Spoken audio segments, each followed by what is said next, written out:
Welcome to Wednesday night's Versammling, our discussion group tonight. It's going to be on Vaera, which is the second portion in the book of Exodus. And as I was reading through it, I'm always amazed. It's unbelievable how I'm always finding new things. So let's get right to it, because I think there's nothing better.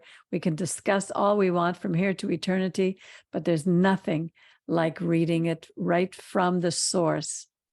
So I may use two sources tonight. I have two versions. I find that this version here may be a little easier to understand. God spoke to Moses and he said to him, Ani Yud He Vav He. We don't know how to pronounce it today because that was lost after the destruction of the temple, I suppose. And when the rabbi started to say that we were not allowed to pronounce the name, the Torah doesn't say you can't pronounce the name. It just says we cannot take the name of the Lord in vain. Moses did indeed pronounce the name. And it says, as did others. I appeared to Abraham, to Isaac, and to Jacob with the name of the Almighty God. But here in actuality, the name says El Shaddai. Now, Shad means breast in Hebrew, and El Shaddai means the God who was our nurturer. Like we were just being formed as a nation, so it's almost the picture of a baby being breastfed by the mother. And now it says, but my name, Yud He Vav He, I did not become, by my name, Yud He Vav He, I did not become known to them, or I was not known to them. Now, this Yud He Vav He appears the first time in Genesis. Abraham, Isaac, and Jacob certainly heard that name, but what this actually means is that he didn't make himself known to the people yet as who he was. As Yud He Vav He, he would now be a God of action. And also I established my covenant with them to give them the land of Canaan, the land where they sojourned. And also I heard the moans of the children of Israel, whom the Egyptians are holding in bondage. And I remembered my covenant. Therefore say to the children of Israel, I am the Lord, and I will take you out from under the burden of the Egyptians. I will save you from their labor. I will redeem you with an outstretched arm and great judgments, and I will take you to me as a people, and I will be a God to you. You will know that I am the Lord your God, who has brought you out from under the burden of the Egyptians. Now, this is where we get, from these two verses, is where we get the 4 cups at Pesach. I will take you, cup number 1. I will save you, the Goel cup. I will redeem you. And the last one, I will take you to me as a people, the 4 cups. I will bring you to the land to which I raised my hand. Oh my goodness. Excuse me, I'm so tired tonight. I raise my hand to give to Abraham, to Isaac, and to Jacob, and I will give it to you as a heritage. I am the Lord. Moses spoke thus to the children of Israel, but they did not they did not hearken to Moses because of their, here it says, shortness of breath. Well, I guess when you have a lot of stress, you become short. You have shortness of breath. Let's see what it says in the other one. That's funny. You would understand that, Miriam. And here it says, right. Exactly. Hi, Jerry. Nice to see you. Yeah. Hi, guys. Hi, Jerry. Hi, Miriam. Hi, and whoever else is there. Yes. So here it says, and Moses spoke to the children of Israel, but they did not listen to Moses, for impatient of spirit. And it's funny because on my other version, hang on, let me open it up here. Again, it gives me another version. So you can see in Hebrew how difficult it is when we come to the translation of things. Let me go to it here just to see Vaera. And here it says, What verse did you start here, Peggy? On verse 2. Verse 2. 2 to 8? Yes, we're now on number 9. Let me see. Here it says, because of their anguished spirit. Now, to me, that makes more sense. And the Lord spoke to Moses, saying, go in, speak to the Pharaoh, the king of Egypt, that he may let the children of Israel go out of his land. And Moses spoke before the Lord, saying, behold, the children of Israel have not listened to me. How then shall Pharaoh hear me? I am of uncircumcised lips, meaning I have lips that are not prepared to bring forth this message. He already complained about that, which is why God brought him Aaron, his brother. And the Lord spoke to Moses and to Aaron and gave them a command to give to the children of Israel and to Pharaoh, king of Egypt. So he's addressing both the children of Israel and Pharaoh, because the message was that everyone, not only Israel, but the Egyptians would come to know the true God, to bring the children of Israel out of the land of Egypt. So both of them had to hear, because the children of Israel, it seems, as we understand later, were not so quick to leave. Now it says, these are the heads of their fathers' houses. The sons of Reuben. Usually when names are read, they have a meaning. There's a reason that God names the people, the children of Israel. So we have the first tribe, which is Reuben, and his children, Hanoch, Palu, Hezron, and Carmi. Those are the families of Reuben. Sons of Simeon, Jemuel, Yemuel, Yamin, Ohad, Yachin, Zoach, and Shaul, the son of a Canaanite woman. These are the sons of Simeon. So we already see how they are mixing with the Canaanites, which is what God did not want them to do. These are the names of the sons of Levi, according to their generation: Gershon, Kohat, and Merari. Later they would become the Levites. And the year of the life of Levi was 137 years. The sons of Gershon, Libby and Shimei, and the sons of Kohat, Amram, who was the father of Moses, Itzhar, Hebron, and Uziel. And the years of life of Kohat were 130 years. It's interesting. Look whose sons. Which Exodus is this? Pardon? Which Exodus is this that you're reading? Exodus 6. Exodus 6. Good. It's interesting that the son of Kohat, one of the sons of Levi, is named Hebron, which today doesn't belong to Israel. And the sons of Merari, Mali, Mushi, these are the families of Levites. Now, Amram married Yocheved, his father's sister. She bore him Aaron and Moses. And the years of the life of Amram were 137. The sons of Yitzchar, Korach, who later rebelled, and Nepheg and Zichri. The sons of Uziel, Mishael, Elzaphan, and Sithri. Aaron took Elisheva, the daughter of Aminadab, the sister of Nachshon, to wife, and she bore him Nadab and Abihu. Later on, we'll read how those two were killed, Eleazar and Itamar. The sons of Korach, he's the one who rebelled against Moses, Asir, Elkanah, Abiasaph. These are the families of the Korhatites. And Eliezer, Aaron's son, took him one of the daughters of Putiel to wife, and she bore him Pinchas. Pinchas later was a great hero who was given the covenant of Shalom because of what he did. He was very zealous for God. These are the heads of the fathers' houses of the Levites according to their families. These are that Aaron and Moses, to whom the Lord said, bring out the children of Israel from the land of Egypt according to their, here it says armies, their hosts, it's really armies. So, Peggy, Yes.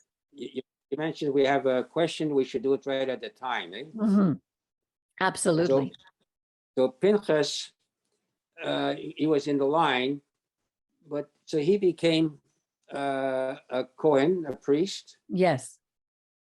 and he was given that especially because he had killed, I think it was Zimri and someone else, Yes. and Yes, the Midianite. pardon? Yes, the Midian. He was a prince of Israel, got together with a princess of the Midianites, and they, Right.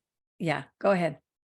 And they had relations in public. Not only did they have relations, but in public. Yes, they were completely arrogant, going against what they were supposed to do. In public, and, Yeah. and he was given the right of kahuna, of priesthood. Exactly, priesthood forever. Now, consider this here. Moses, one of the reasons that Moses was not given priesthood himself, they say, and just a question, is because he may have killed someone at one point, if you recall. Yes, the Egyptian. Right. And that was the reason, I believe, that they gave why he could not have the priesthood, because he had killed someone. But here, Pinchas also killed someone, but he was given the priesthood, even though he killed someone. And to repeat, Moses was not allowed. One of the reasons he was not the priesthood, because they say because he had killed someone, that someone who killed someone was not given the priesthood. But there was an exception made here for Pinchas. Yeah, that's the question. Yeah, I don't know if that's the reason. It's certainly one opinion. To me, it's like, he had a hat already to lead the children out. The Aaron would have a very different role of representation in the of the people in the temple. Concur. I totally concur with you. Yeah. Moses had more than his hat full, but still, that was I think one answer to why he was not. But I agree with you. Right, and I don't think Moses was zealous for God at that moment. When it came to him killing the Egyptian, he was upset, and out of his indignation. With Pinchas, it was more standing up for God. Anyway, but maybe sometimes you have to. So look into those things, and maybe you'll come up with something if and when it pleases you. Okay, I just wanted to mention that. Miriam, do you have any feedback on that? I think I agree with the idea that it's not that he didn't deserve, or I don't think it's because he killed somebody. I think it's because he was already called for quite a grand purpose. So to lead the Israelites. I agree with you, Miriam. We all agree. However, I didn't get it out of thin air. It was mentioned at one point, I believe. Otherwise, I didn't think this up. That one of the reasons that he wasn't, because there was blood on his hands. So It's very possible. It's the same thing as David was not allowed to build the temple because there was blood on his hands. There you go. Same idea, right? Same idea. Thank you, Jerry. Well, we don't know if as you said, so perfectly said, it's an opinion, someone's opinion, not my opinion. The Torah doesn't have only one answer. There are many reasons. It's the same with our lives. When we do something or when we're called for something, there are many aspects to it. It's never only just one thing. These are they who spoke to Pharaoh, king of Egypt, to bring the children of Israel from Egypt. They are Moses and Aaron. And it came to pass on the day when the Lord spoke to Moses in the land of Egypt, that the Lord spoke to Moses, saying, I am the Lord. Speak to Pharaoh, king of Egypt, everything that I say to you. And Moses said before the Lord, Behold, I am of uncircumcised lips. Here he is complaining again about he doesn't belong in this role. He doesn't want it. How is Pharaoh going to listen to me? Sorry to interrupt again. Yes. But that but that's another reason that a Kohen in those days may have been disqualified, because you have to read that blessing out loud. So if he could not speak it loud, that could be another reason he could have been disqualified himself. A very good point. So there were several things against him for that role. It's interesting though, I that only thought of looking for another reason because you said so, Peggy. Right. Yes, Miriam? I just find it interesting that I guess at this point, like when he keeps on saying, I'm of uncircumcised lips, or I'm not adequate, etc., etc. I guess it takes a while to really understand what your purpose is, and you would think, God usually would gives people the equipment they need to do what he's calling them to do, but he's just not recognizing that, Not yet. And not only that, Well, that to me is because he also has a humble heart. He's not looking for glory. He's not looking for power. He never did. He, whereas you see people who want position, they want, they can be easily bought. They want, those types don't make good leaders because they're only out for themselves. Moses was Right. not. right, but as you said, sometimes it's the man behind the man that does things, and as you said, Moses had plenty to do. But the folklore, Miriam and Peggy, which you probably know, when Moses was a young baby boy, the king was going to kill him, and they said, we'll see how smart he is. So they put a bucket of gold and a bucket of coal, burning coal, to attract the baby. And if the baby would have gone to the gold, they would have killed Moses. But Moses went to the burning coal, and he touched the burning coal with his hand, and he put his hand in his mouth, and he sort of burned his tongue and his mouth, and that's why he was not able to speak. I'm not sure if that's written, but that's whatever you call it, a folklore or something. It's You a ever heard of Baba that, Peggy? Maisa. It's a Baba Maisa. Have you ever heard of it as a Baba Maisa? No, I haven't heard of that Baba Maisa. I've heard plenty others, but if it's not written here, I doubt that that's what happened. Anyway, but it's fun. I mean, I'm sure the Talmud is filled with these stories. Our people are so brilliant, and they sit all day trying to think of these things instead of just reading what the Torah says. Anyway, and we'll see things here that, just really speak for themselves. So the Lord said to Moses, "See, I have set you in God's stead to Pharaoh, and Aaron, your brother, shall be your prophet." And the other version I have, it's, "I have set you as a god to Pharaoh." It's like he was God's ambassador. Pharaoh would then come to understand that he was like a god, because he had to be on equal footing with Pharaoh. "And Aaron, your brother, will be your prophet."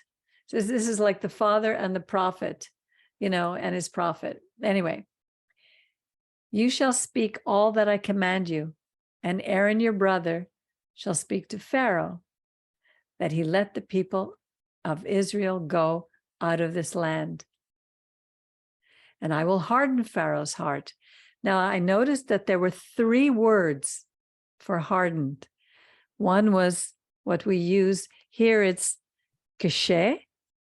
Kashe is like heavy or oppressive, like under hard labor, and even the hard labor of giving birth. And then later on, we'll see another word. When we get to it, I'll show it to you. "I will harden Pharaoh's heart." We'll come to understand as we go on what that means, because if God hardened Pharaoh's heart so that Pharaoh didn't have any option to change his mind, then how could we blame Pharaoh if God was doing that? But we'll see. Is that what you were going to say, Jerry? Exactly. You mentioned the last time. You mentioned that then because people are supposed to have free will. But somewhere previously, it was written something like this, and it said because of a strong hand, was hardens Pharaoh's heart, and something like that. But if you could interpret it also that because of everything that was done, that Pharaoh's heart was hardened. But anyhow. Well, Pharaoh had a heart of pride. When you have somebody who thinks that they're like a god and they know everything and nobody can teach them anything, they have an arrogant spirit. It's very difficult to get through to that person because they think they know everything. And what happened with Pharaoh is that God allowed him to go on the path that he was on. And it says here, I will harden, or maybe it's better to say, I will allow Pharaoh's heart to harden and multiply my signs and my wonders in the land of Egypt, because usually it's only when tough things start to happen that break a person that they start to soften. In science, it's called, you go from, all of us as children, we're in a state of elasticity. This is my rabbi who taught us this. It's a scientific way of looking at things. They go from elasticity to, what's Plasticity. But there was one before plasticity. Hold on, let me see if I can find it. Because plasticity is I think at the very end where it becomes rupture. Yeah, right. Yeah, it says, the Creator makes all of us elastic where we cannot bounce back after our mistakes, but stubbornness forces us into, you're right, plasticity. It cannot return to its original elasticity. And the final point is rupture. So if we become so tough, then it's so hardened. Like I had a friend who always said, I will never surrender. There's really nothing you can do when the person says that. If they harden their hearts and they close themselves up to everything, there's really very little to do to get through to a person like that. I think it's more a moral, don't you? I think it's more a moral hardening, like a conscience that gets, remember when Shaul said your consciences that are seared, like when your moral sense becomes. But it's all, yes, I agree with you, but it isn't only in one area. That goes into it seeps into every aspect of our lives. Yeah. But Pharaoh will not listen to you, and I will lay my hand upon Egypt and bring forth my armies, my people, the children of Israel. Here, he was already building an army because he knew the enemies we would have out of the land of Egypt by great judgments. And the Egyptians shall know that I am the Lord when I stretch forth my hand upon Egypt and bring out the children of Israel from among them. And Moses and Aaron did so, as the Lord commanded, so they did. Moses was 80 years old, and Aaron was 83 when they spoke to Pharaoh. So the first 40 years he spent in Egypt in the court of Pharaoh. The second 40 years he spent in the desert under his father-in-law, the Midianite Kohen, learning how to shepherd, how to live in the desert. He was prepared on both sides. He knew how to talk to Pharaoh, and he would know how to lead the children of Israel in the desert because he was trained during those 40 years. So now he's 80, and God is using him at 80. So when we think we're too old, we're never too old. And the Lord spoke to Moses and to Aaron, saying, when Pharaoh shall speak to you, saying, show a wonder for you, then you shall say to Aaron, take your rod and cast it down before Pharaoh, that it become a serpent. And Moses and Aaron went to Pharaoh, and they did so, as the Lord had commanded. Now, I always thought that it was Moses who took the rod and cast it down. But here in the Torah it says, and Aaron cast down his rod before Pharaoh and before his servants, and it became a serpent. You see, we're so busy with Hollywood, the 10 Commandments, where we see Moses casting down the rod, but it's not Torah. And simple little things like this make a difference, because if we could change something simple like this, we could change anything. And God says, do not add and do not take away anything from my word. Then Pharaoh called for the wise men and the sorcerers. They were his. And they also, the magicians of Egypt, did in like manner with their secret arts. You know, there's all kinds of tricks, things that they could have done to copy that. But it's amazing how, like these passages all used to kind of, I guess, bother me a little bit. I said, you know, because other spiritual forces or groups can tap into other forces and do some of these incredible things. Well, I really believe that God is behind everything. And if anybody has allowed, if you look at some magicians today, they do amazing things that you can never figure out.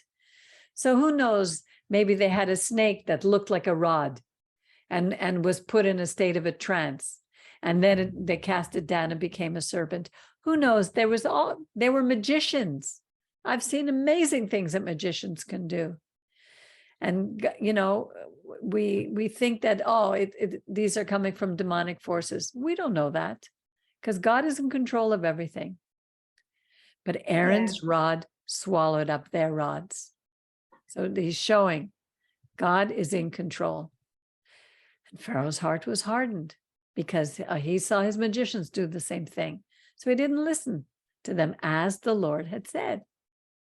And then the Lord, Yud-Heh-Vav-Heh, said to Moses, Pharaoh's heart is stubborn. He refuses to let the people go. Go in the morning to Pharaoh. He goes out to the water, and you shall stand by the river brink to meet him. And the rod which was turned into a serpent, take in your hand. And you shall say to him, the Lord, the God of the Hebrews, has sent me to you, saying, let my people go, so that they may serve me in the desert. And behold, hitherto you have not hearkened. You didn't listen before. Thus says the Lord, in this you will know that I am Adonai, Yud-Heh-Vav-Heh. At the beginning, Jerry, you missed in verse 2, where it says he had made himself known before he was known as El Shaddai. And I said, Shad means breast. And it was like God was being a nurturer, a breastfeeder to this young nation, Israel. Now he was going to begin to work with Israel in a different way, where now they would call him Yud-Heh-Vav-Heh. They knew how to pronounce it. Some say Yehovah, some say Yahuwah, some say Yahweh. We don't know how that was lost after the destruction of the temple. But now God is going to start showing how he is a God of action. And behold, I will smite with the rod that is in my hand upon the river waters that are in the river, and they shall be turned to blood. And the fish that are in the river shall die, and the river shall become foul, and the Egyptians shall loathe to drink water from the river. So this was explained by the naked archaeologist, who says that when there was a great earthquake, there was a great earthquake in Greece, and that earthquake sent a tsunami over to where Egypt was, and no, it was like a volcano, and it brought made the river to turn like sulfur, which is red, like the different chemicals. But look at this next verse. And the Lord said to Moses, say to Aaron, take your rod, stretch your hand over the waters of Egypt, over their rivers, over their streams, over their pools, over their ponds of water, that they may become blood. And there shall be blood throughout the land of Egypt, both in vessels of wood and vessels of stone. So this to me is amazing, because not only was Nile and every stream and every lake, every pond, but when people had in their own homes, they had jugs of water and bowls of water it's normal to keep that in their houses. that too turned to blood. That to me is amazing. I guess that what I was saying before is similar to this in the sense that even though some of the magicians, however they managed to duplicate some of the things that Moses and Aaron did, what Aaron did with the staff, it still shows that God. It's always compared to something that God does that they can't do. Exactly. So it's just reality, because anyone reading this, like if a psychic or modern day medium were to read this, they say, well, we can do a lot, not exactly these things, but we can do these things. Right.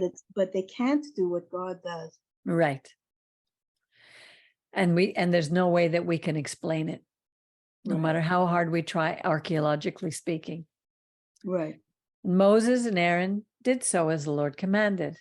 And he lifted up the rod and he struck the waters that were in the river in the sight of the Pharaoh and the sight of his servants, and all the water in the river turned to blood.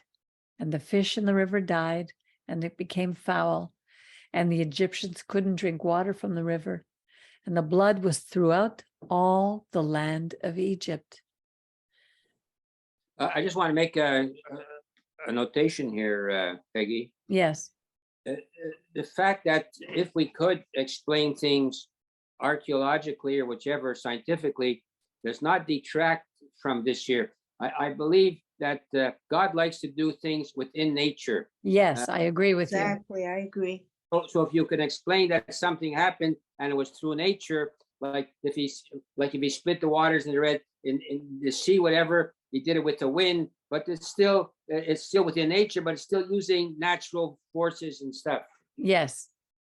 But here, there's not only natural forces, but supernatural forces. Yes, in the vessels, yes, that's a little different. Yes, exactly.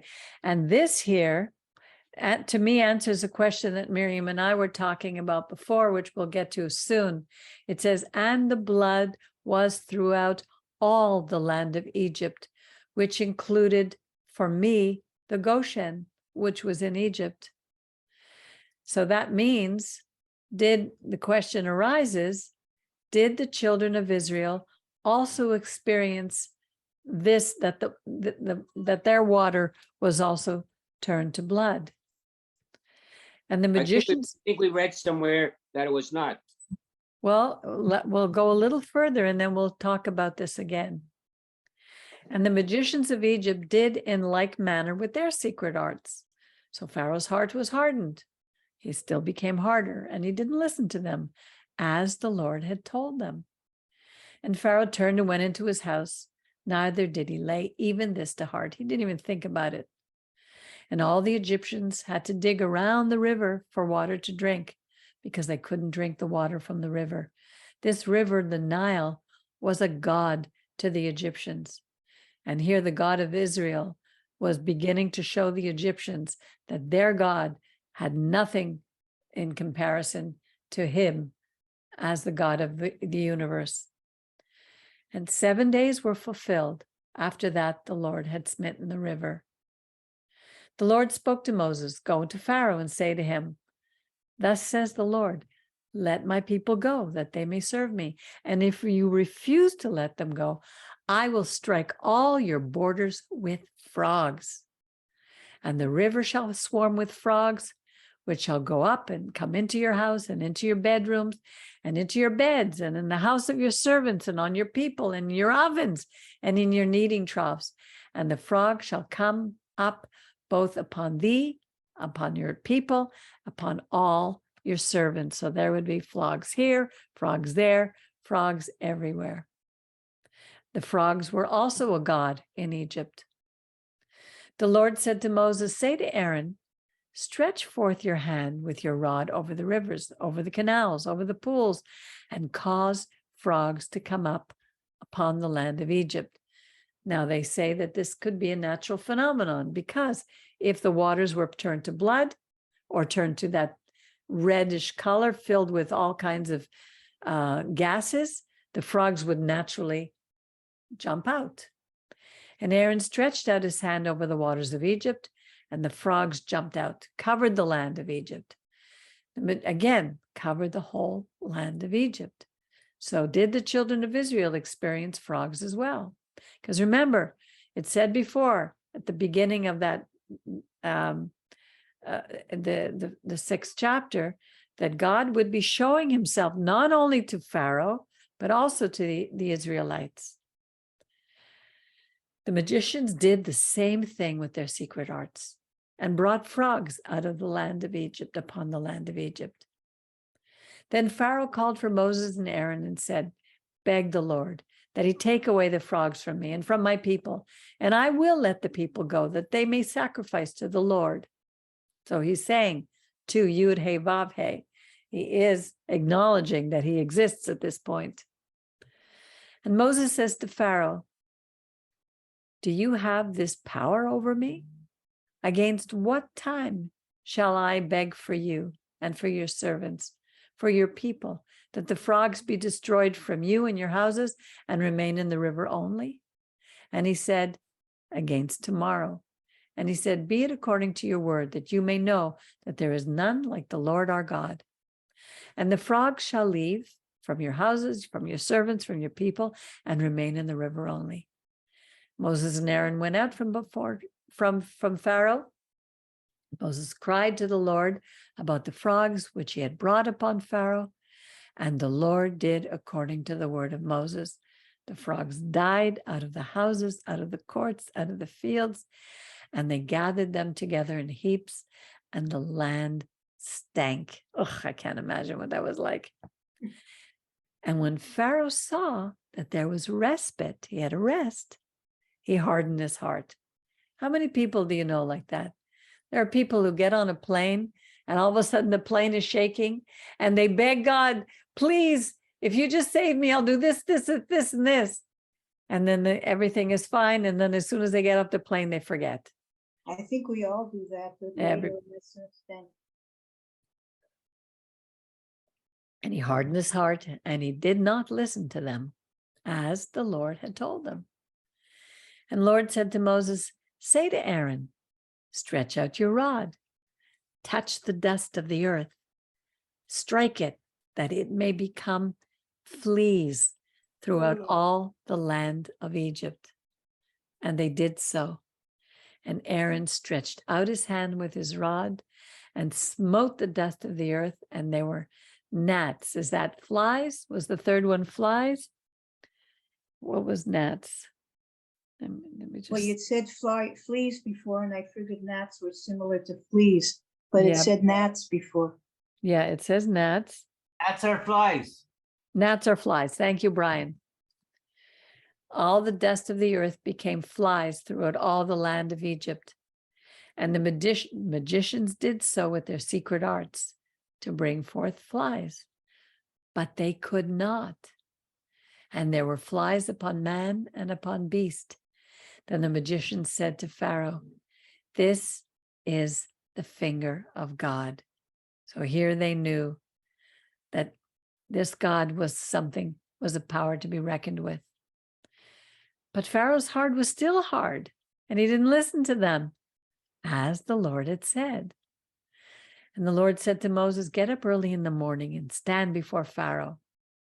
He comes to the water, and say to him, let my people go, that they may serve me. Otherwise, if you will not let my people go, oh no, here it says flies. So the other one I think were lice. I think that Wait a was, minute, but gnats are gnats, no? yeah, That's our fly that sucks blood. it's lice. Yeah, that was lice. Now we have swarms of flies. So when the lice came, the magicians could not copy it. If you will not let my people go, I will send swarms of flies upon you and upon your servants and people and your houses. And the houses of the Egyptians shall be full of swarms of flies, and also the ground whereon they are.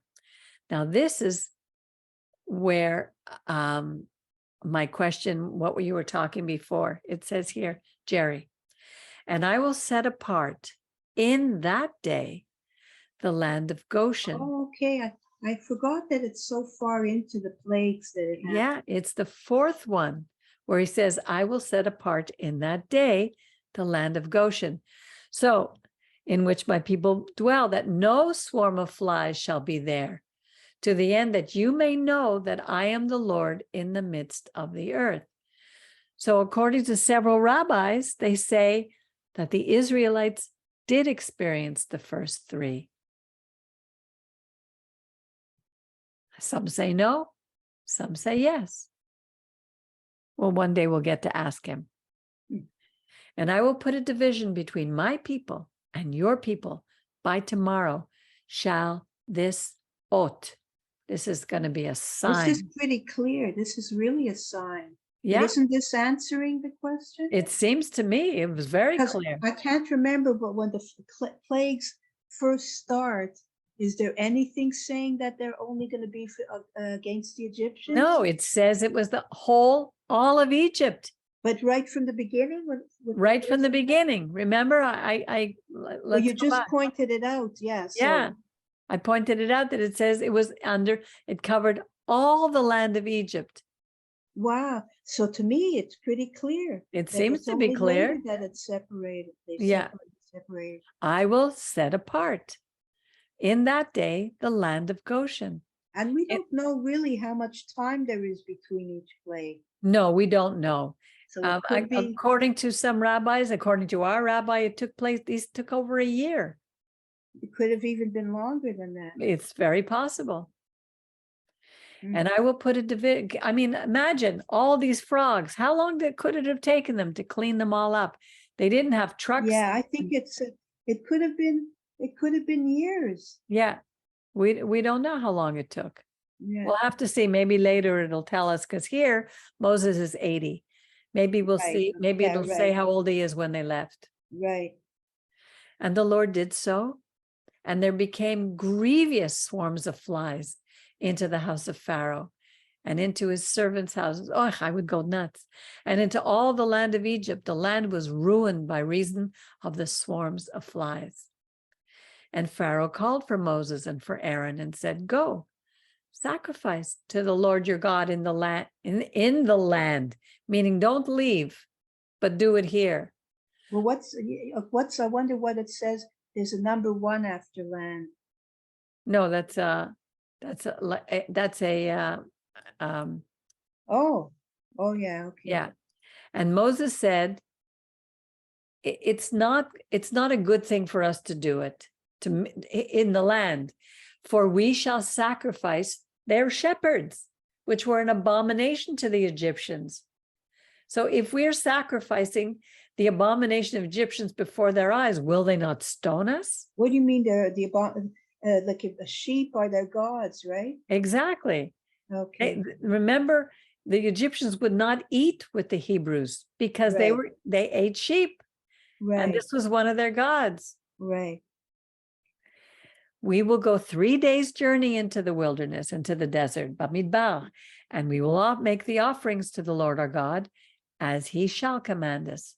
And Pharaoh said, I will let you go, that you can sacrifice to the Lord your God in the desert, only you will not go very far away, but beg him for me. And Moses said, behold, I go out from you, and I will beg the Lord that the swarm of flies will depart from Pharaoh, his servants, and his people tomorrow. Only Pharaoh, don't deal deceitfully anymore in not letting the people go to make Just offerings. one thing, where it says in verse 24, sorry, it says, I will let you, 24, I will let you go that you may sacrifice to the Lord your God in the wilderness. Okay, only you shall not go very far away. Entreat for me. Is he saying pray for me? He's beg God to get rid of the flies. Yeah, so he's saying basically pray for me. No, I don't think so. Well, but do something for me. Like here, the word seems to be, what is it? Atiru, bayadi. Do you know what that means, Jerry? Atiru? No.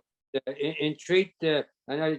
I think that was the way of expression, like "ask for me" or something. Yeah, Or yeah, like beg, plead for me, or plead ask for me. He's Yeah, not plead. asking to pray for him. Yeah, Okay. plead for me. That's right. Yeah, like be a go-between. Yeah, Yeah. a And little bit stronger than ask, like plead, maybe plead for yeah, me. yeah, beg for me, beg him. Yeah. Yeah.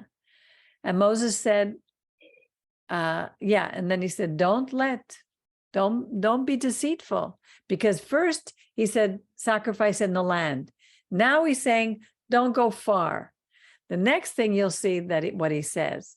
And Moses went out from Pharaoh and treated the Lord, and the Lord did according to the word of Moses and removed the swarms of flies from Pharaoh, his servants, his people, and there remained not one. And Pharaoh hardened his heart this time also, and he did not let the people go. So he did deal deceitfully. Then the Lord said to Moses, go to Pharaoh and tell him, thus says the Lord, the God of the Hebrews, let my people go, that they may serve me. For if you refuse to let them go and will keep hold of them, behold, the hand of the Lord will be on your cattle, which are in the field, on the horses, on the donkeys, on the camels, on all your herds and flocks. And there shall be a very grievous, what is murrain? Any idea? No. Murrain. What's the word in Hebrew? Slaughter? Oh, it's interesting. Kaved. Kaved is the word for liver. It's also the word for hardened. Moraine, let me just see. It shall be, they're going to have a rough time. Let me see what it says in here. Moraine. Where am I? Chapter 9. Verse 3. Plague. Sorry? I just said great plague, but I'm not sure if that fits. Anyway, I'll look it up soon. Plague, Plague. This is just No, it's almost like a great disaster. All their animals, their horses, their donkeys, everything that they use, the herds that they eat, that take them around. They do everything for them.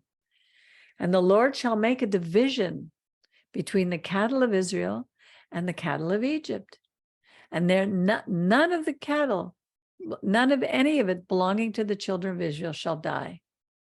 And the Lord appointed a set time, saying, tomorrow the Lord shall do this thing in the land.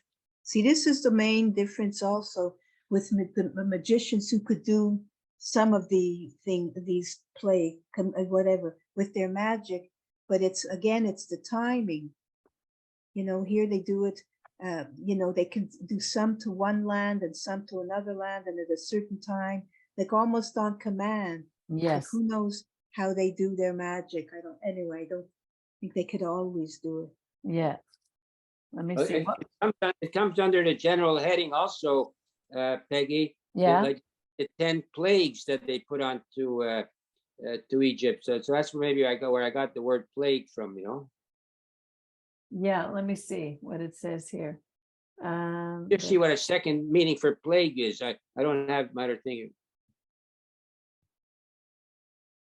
What verse is that?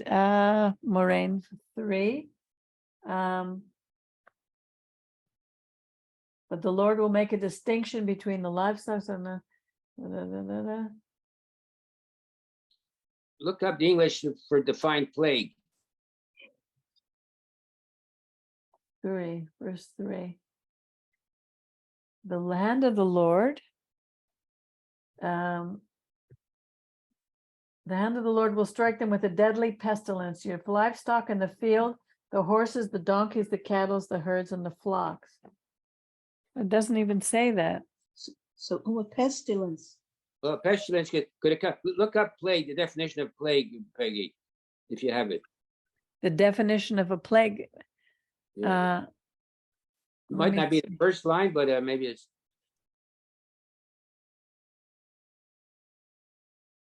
a pestilence, but it's,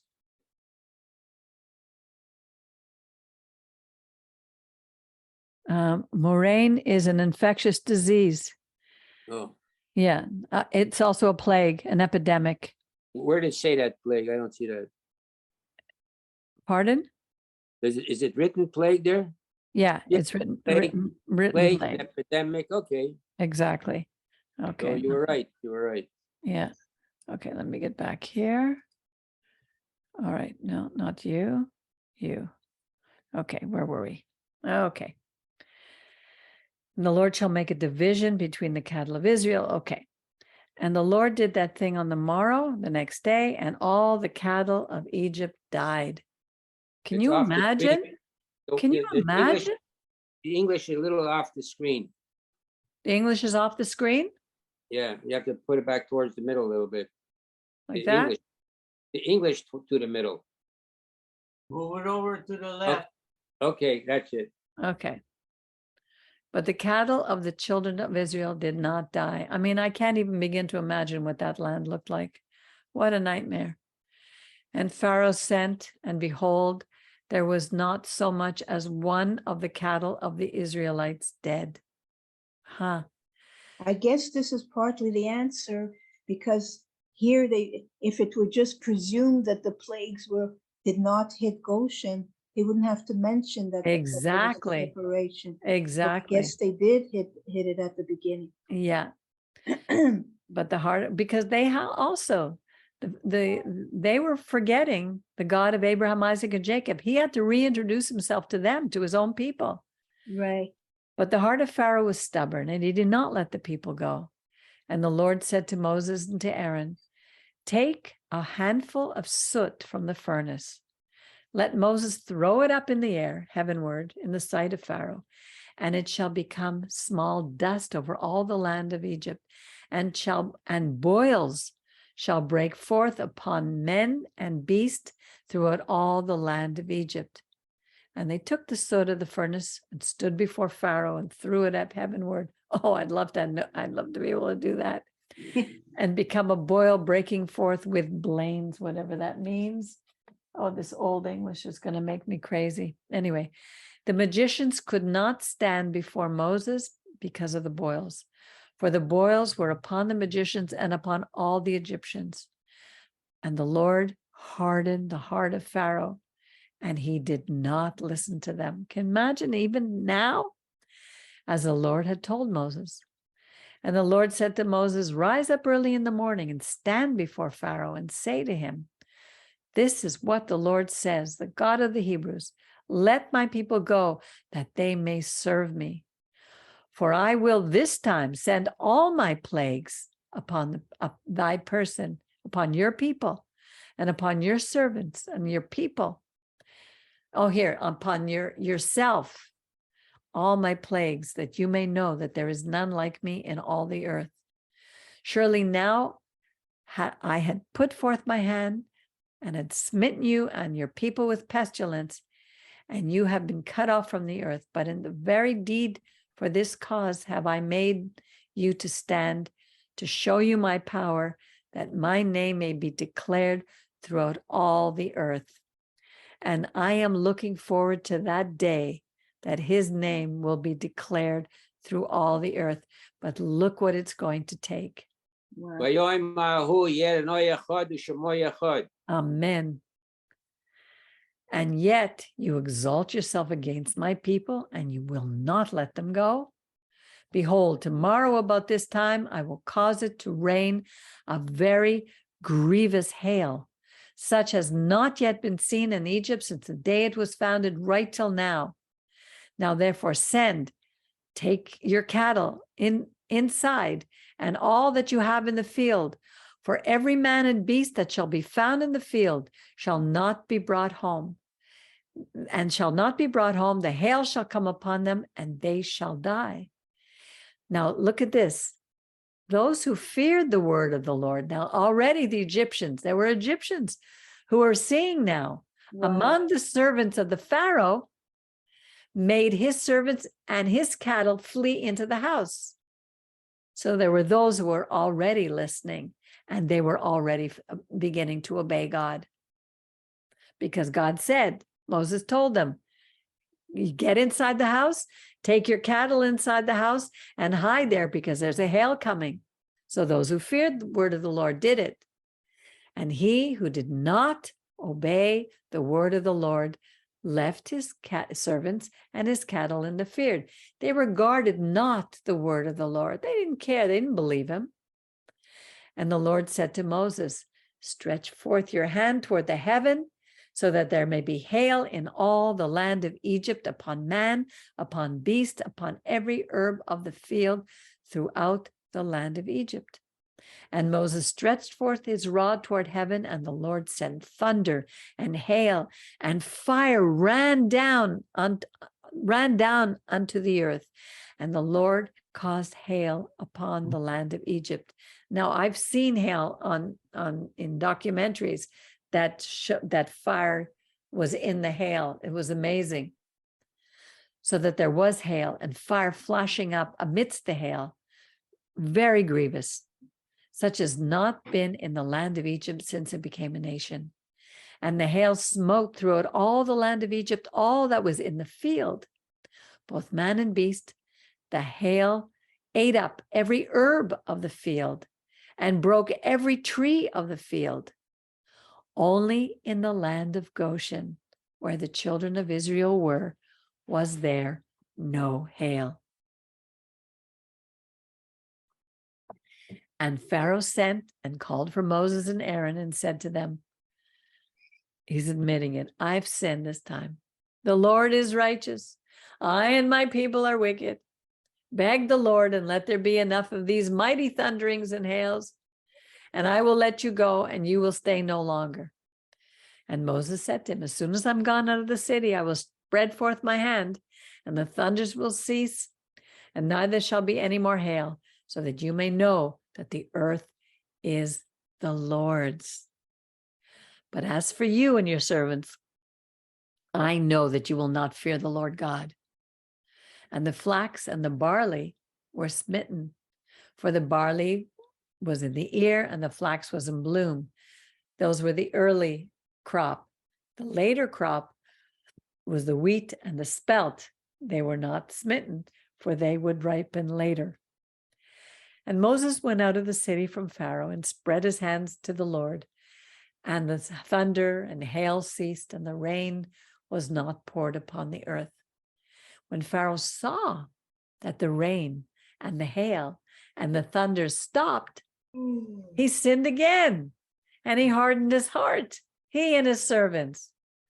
And the heart of Pharaoh was hardened, and he did not let the children of Israel go, as the Lord had spoken to Moses. Now, and that's the last for this one. So you see, yeah. So let me just go back, Jerry, because you missed, I just want to go back to those first few verses. Excellent, excellent. Because you missed it from here. Thank you. Where it says, and God spoke to Moses and said to him, I, Ani Adonai, Ani Yud He Vav He, and I appeared to Abraham, to Isaac, to Jacob as God Almighty, or meaning here, Ba'el Shaddai, where I said before, Shad means breast. He was a breastfeeder. He nurtured they were like babies to him. Now he wanted them to start growing up. He was going to form them into a nation and make them into an army. And he says, but by my name, Yud He Vav He, I made myself not known to them. But that's not what it says, because I made myself known to them. We knew the name of Yud He Vav He way back in Genesis, the very first chapter of Genesis. But he didn't act in that way with them then. Now he would begin to act in a new way. And I have also established my briti, my covenant with them, to give them the land of Canaan. God made a pact, a covenant with his people. That land, Canaan, has never prospered without the people of Israel, without the Hebrews. As soon as they came back to the land started to blossom. For the 2,000 years that we've been out after the temple was destroyed and we were kicked out, that land became a desert. Nothing grew there. But now that we're back, it's becoming the land that God meant it to be.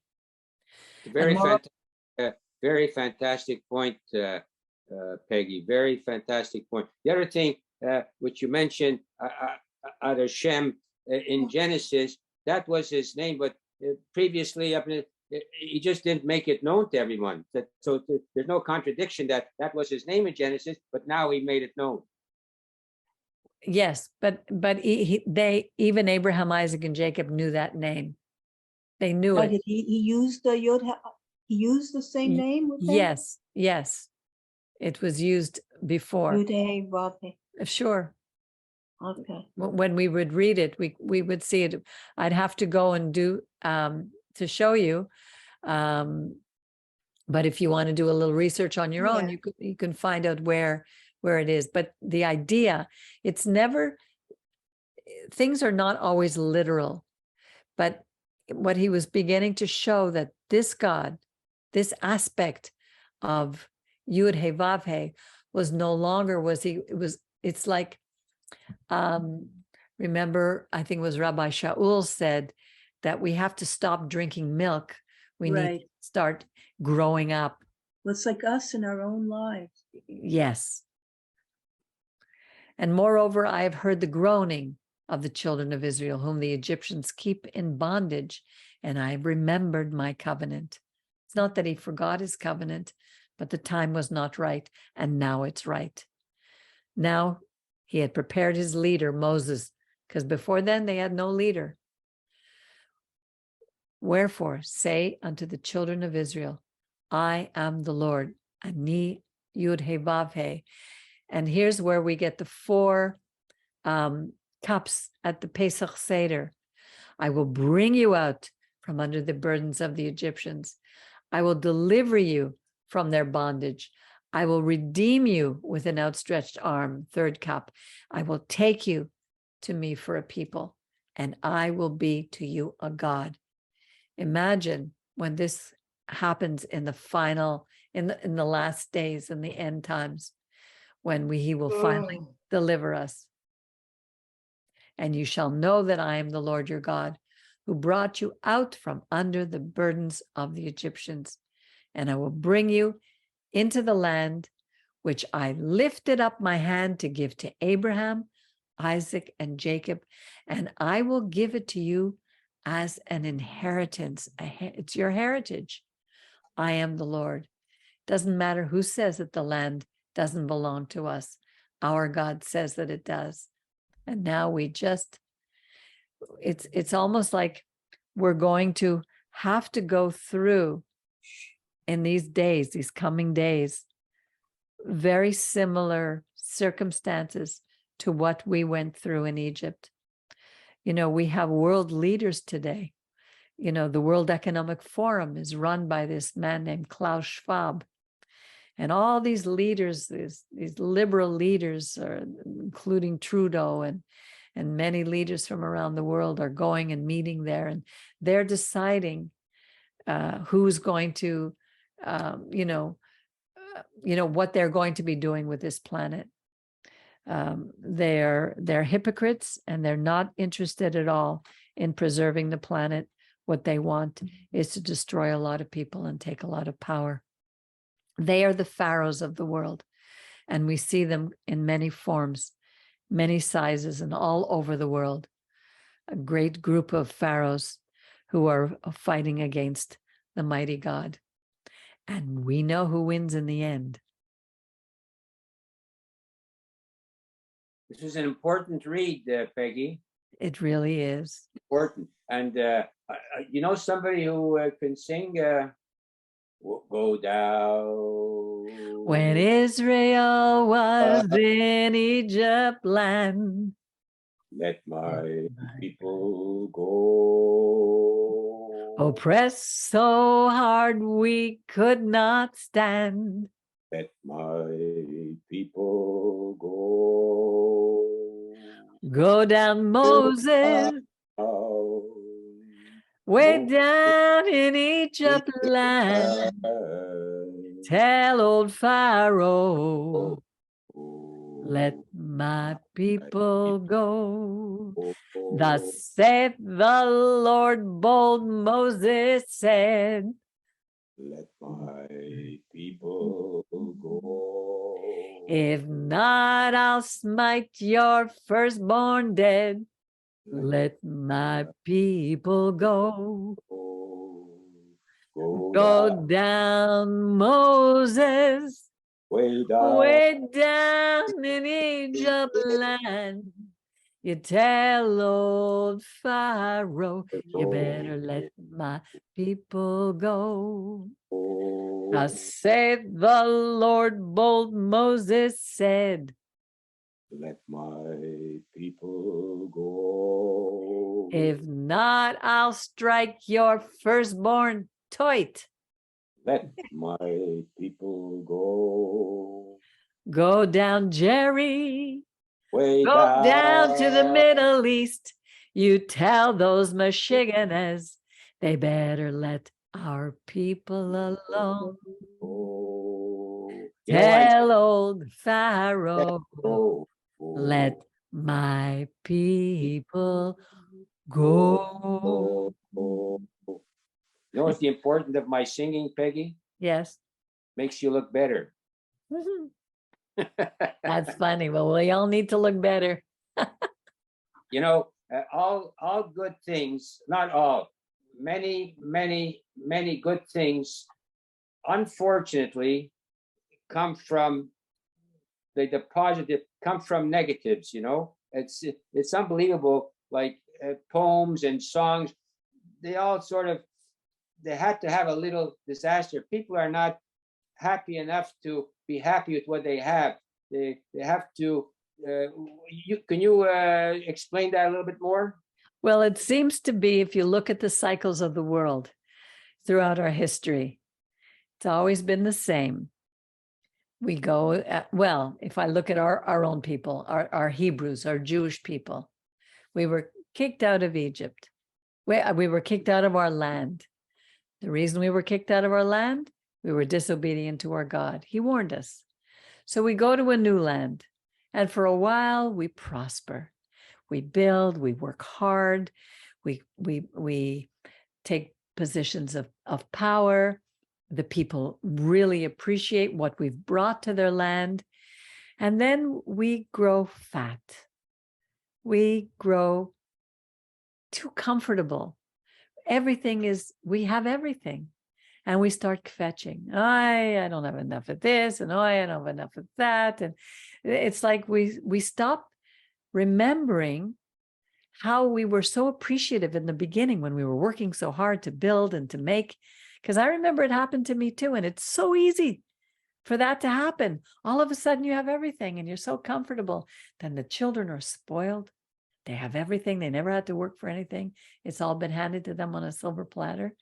And they become little pains in the tuchuses, and they're never happy enough, and they always want more. And then they don't want to be, they forget the God who made us. And then this is when hardship starts to come again. It's funny because I heard a while ago that a hardship makes a man strong. That's right. They said a Jew, why he does it, and it's unfortunate because we're squeezed a little bit. Like to get the oil out, we have to be squeezed a little bit. You know, it's going to. There's 120 million things taking from this here parsha, but one of the things which I'm going to dwell on is that the land didn't live without us.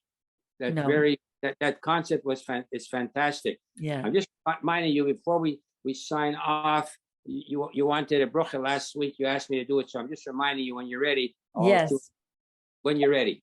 When you're ready. Okay. Jerry, just afterwards, I want to ask you one thing, not Even related to. more than one. Go. Well, should I ask? Okay, just quickly, did Peggy and I bump into you about 1.5 years, 2 years ago? Did I ever meet you? Never. I thought I met you once, and it wasn't you.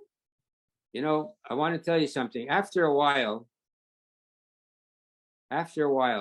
when you dream of something, after 10 years, maybe you saw me in your dreams. I'll see you. See you in my dreams. And that's very good, Miriam, because we all care for each other. So it's correct that we should see each other for good things in the dreams. And something that happened 5, 10, 15, 20, 30 years ago, we're not even that old, you're not sure if it really happened or it was a dream. So if it was a good experience, Miriam, hang on to it. It doesn't matter what it was. Somebody put it into your mind, you put it into your mind, Hashem put it into your mind, something was there, and we should be blessed and have good thoughts. How they got there? Yes. Good. I'm very inspired with this whole reading. And this year Parsha is not wasting time. It's really moving along, and they're going to the 10 plagues, and there's no waste of time. It's really every Parsha is supposed to be good and the same by Hashem, but this Parsha is really, for me, very meaty. I know. I was so excited while I was reading it, and I was searching, and I was looking up words and you know, and things that you just sometimes take for granted.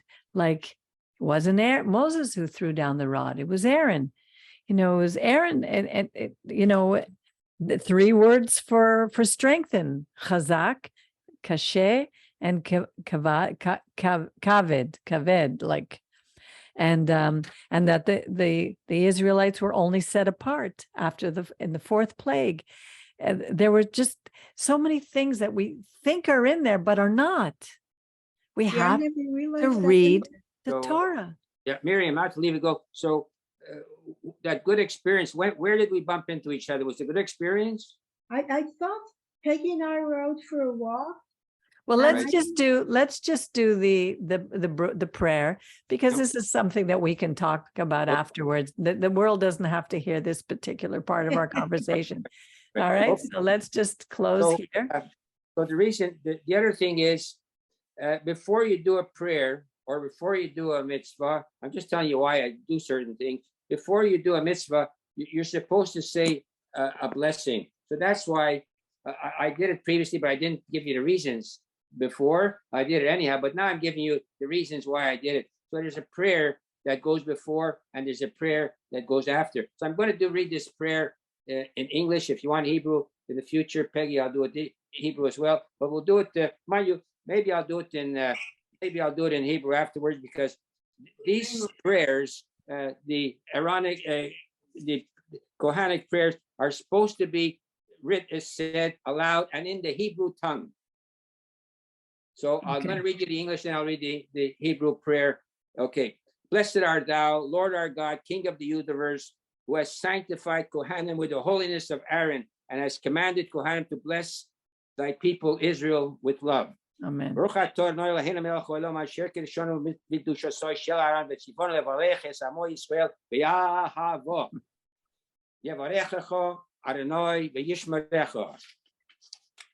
Yo'er Adonai Ponov Elecha Vichuneka. Yisro Adonai Ponov Elecha V'yosem Lecho Shalom. And you want to read that in English first, Peggy, before we do the final line? Yes. May the Lord bless you and keep you. May the Lord shine his face upon you and be gracious to you. May the Lord lift his countenance upon you and give you peace. And then I'm not sure where that is. V'shmo et V'shamo et shemi al b'nei Yisrael v'ani avorachem. And so shall they put my name upon the children of Israel, and I will bless them. And you could so bless us all, and we should have blessings that should be sweet for us. Yes, not only for us, for the world. And may this Torah that we look at this evening really go out into the world. Our nation, our people, were commanded to bring the Torah to all the nations. We're to be a light, or legoyim, And this word shall come forth from Jerusalem. And may we be successful in doing that in the way we live and in really in everything we do. And that's why I'm so excited, even though there's not many people who watch this. Maybe in a way it's good. Maybe God is protecting us from all those who would try to kill us, because it's not a popular message, especially in the woke society that we're living in. But the more we read, the more our neshama grows, the more our neshama becomes light. And that's what I pray for all of us. So thank you, Jerry, Miriam, and Baruch. Thank you for coming tonight. And to all those who are out there watching who are not here with us, we pray blessings upon you as well. Have a wonderful evening, and God willing, we will see you next week for Parsha. What's next week? I think it's Bo. That's going to be a good one too. Okay.